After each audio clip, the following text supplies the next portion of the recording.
Good morning student. शुरू करते हैं आज की क्लास। सब्जेक्ट लेखा शास्त्र, और लेखा शास्त्र में जैसा आप जानते हैं डेप्रिसिएशन का चैप्टर चल रहा था। इस चैप्टर में आपने डेप्रिसिएशन के अर्थ तथा डेप्रिसिएशन के उद्देश्य को समझा। आज समझते हैं डेप्रिसिएशन लगाने की कौन कौन सी विधियां हैं। प्यारे बच्चों, ह्रास लगाने की अनेक विधियां हैं, जिसमें से महत्वपूर्ण विधियां इस प्रकार है। नंबर 1, स्थायी प्रभाग विधि।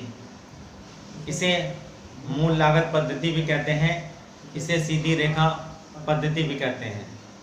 प्यारे बच्चों, इसमें जो डेप्रिसिएशन की राशि होती है, जो डेप्रिसिएशन की अमाउंट होती है, वो प्रति वर्ष स्थिर रहती है, इसलिए इसे स्थायी प्रभाग पद्धति कहते हैं। इसमें जो ह्रास लगाया जाता है वो संपत्ति की मूल लागत पर लगाया जाता है, और यदि संपत्ति का अवशिष्ट मूल्य दे रखा है तो संपत्ति की मूल लागत में से उसका अवशिष्ट मूल्य घटा दिया जाता है, और ये संपत्ति का कुल ह्रास आ जाता है, कुल डेप्रिसिएशन आ जाता है। और संपत्ति के जीवन काल से अगर इस राशि को हम भाग कर देते हैं तो 1 वर्ष का ह्रास की राशि आ जाती है। इसमें प्रति वर्ष ह्रास की राशि स्थिर रहती है, और इस विधि में जो ह्रास लगाया जाता है वो मूल लागत पर लगाया जाता है प्रति वर्ष। मूल लागत आप कैसे निकालते हैं? संपत्ति का क्रय मूल्य प्लस संपत्ति को क्रय करने संबंधी भी है, प्लस जो संपत्ति को स्थापित करने में जो खर्चे हुए हैं उसको भी जोड़ देंगे, तो ये संपत्ति की मूल लागत आ गई। यदि संपत्ति का अवशिष्ट मूल्य दे रखा है तो अवशिष्ट मूल्य घटा देंगे, तो ये संपत्ति का जीवन काल का कुल ह्रास आ जाएगा, कुल डेप्रिसिएशन आ जाएगा। और इस डेप्रिसिएशन को अगर हम संपत्ति के जीवन काल से भाग कर देंगे तो ये आपकी जो प्रति वर्ष की ह्रास की राशि आ जाएगी।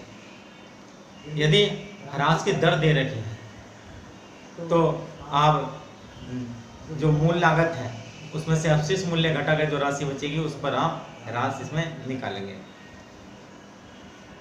नंबर 2, क्रमागत ह्रास पद्धति। क्रमागत ह्रास पद्धति में संपत्ति का जो शेष होता है, जो प्रारंभिक शेष होता है, उस पर ह्रास लगाया जाता है, और इसमें जो ह्रास की राशि है स्थिर नहीं रहती, इसमें प्रति वर्ष ह्रास की राशि घटती रहती है, इसलिए इसे क्रमागत शेष पद्धति, ह्रासी शेष पद्धति, घटती शेष पद्धति भी कहते हैं, क्योंकि इसमें ह्रास की राशि स्थिर नहीं रहती। इस पद्धति में ह्रास की राशि घटती रहती है। मान लीजिए कोई संपत्ति आपने 80,000 में क्रय की, 20,000 रुपये उसके क्रय तथा स्थापना में भी हुए, तो इस संपत्ति की मूल लागत 1 लाख हो गई, और ह्रास की दर 10% दे रखी है क्रमागत शेष पद्धति के अनुसार, तो 1 लाख का आप 10% प्रथम वर्ष में ह्रास लगाएंगे, ये 10,000 आएगा, और जो संपत्ति का शेष बचेगा 90,000 बचेगा। अब सेकेंड ईयर में आप जो ह्रास लगाएंगे, जो डेप्रिसिएशन लगाएंगे, वो 1 लाख पे नहीं लगाएंगे, कितने में लगाएंगे? 90,000 पे लगाएंगे।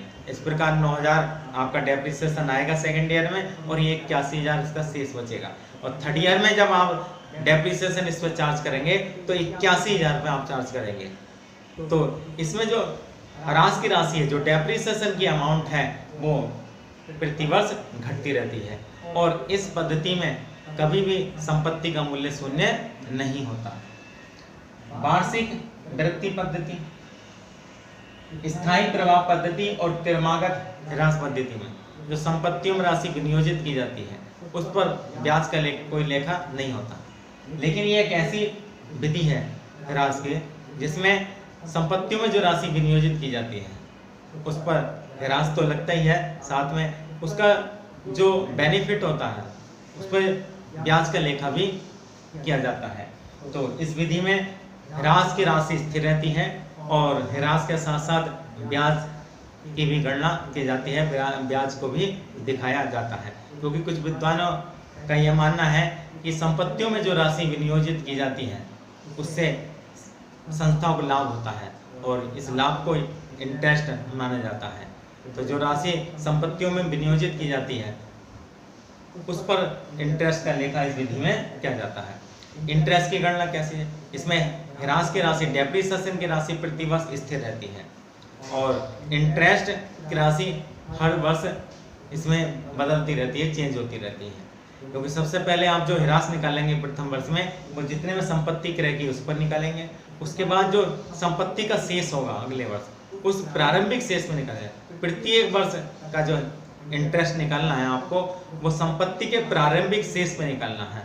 और ह्रास की राशि जो डेप्रिसिएशन की अमाउंट है वो प्रति वर्ष बराबर रहेगा। और इस विधि का जो प्रयोग किया जाता है वो ज़्यादातर जो संपत्ति पट्टे पे ली जाती है उनके लिए प्रयोग किया जाता है।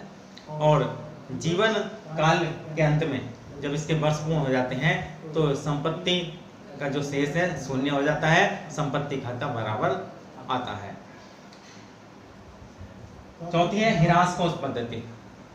ह्रास कोष पद्धति में कंपनी जो ह्रास की एक जो निश्चित राशि है, जो प्रति वर्ष एक निश्चित राशि निर्धारित कर लेती है और उस राशि को लाभ हानि में से ह्रास कोष में हस्तांतरित कर देती है और इस ह्रास कोष की राशि को प्रतिभूतियों में विनियोग कर दिया जाता है तथा उससे जो राशि जीवन काल के बाद एक निश्चित अवधि के बाद जो प्राप्त होती है उस राशि से नई संपत्ति की स्थापना कर ली जाती है। तो इस विधि में डेप्रिसिएशन फंड अकाउंट बनाया जाता है और डेप्रिसिएशन फंड इन्वेस्टमेंट अकाउंट बनाया जाता है और असेट्स अकाउंट बनाया जाता है।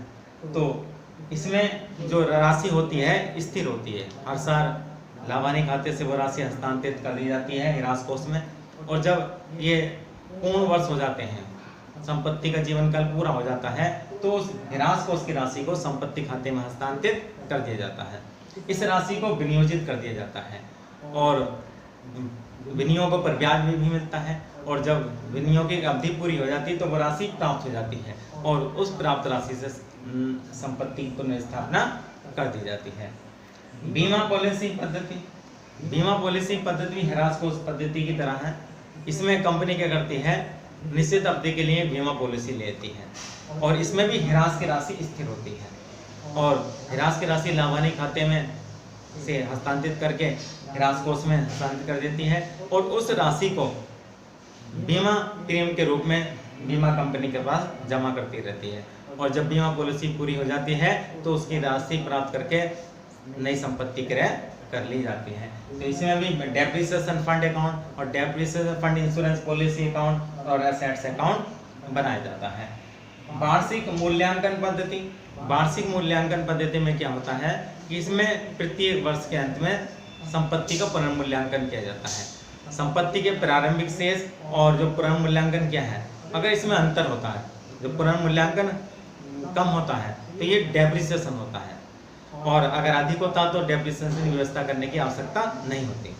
इसमें जो प्रारंभिक शेष है और जो पुनर्मूल्यांकन किया गया उसका जो अंतर है, हमें अगर पुनर्मूल्यांकन मूल्य कम है और प्रारंभिक शेष अधिक है तो ये डेप्रिसिएशन होता है और इस राशि की हमें क्या ह्रास की व्यवस्था करनी पड़ती है। इसमें असेट्स अकाउंट बनाया जाता है।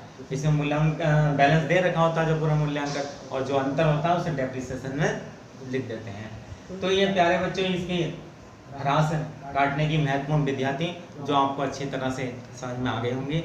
जब प्रैक्टिकल क्वेश्चन करेंगे तो और अच्छी तरह से समझ में आएंगे। धन्यवाद।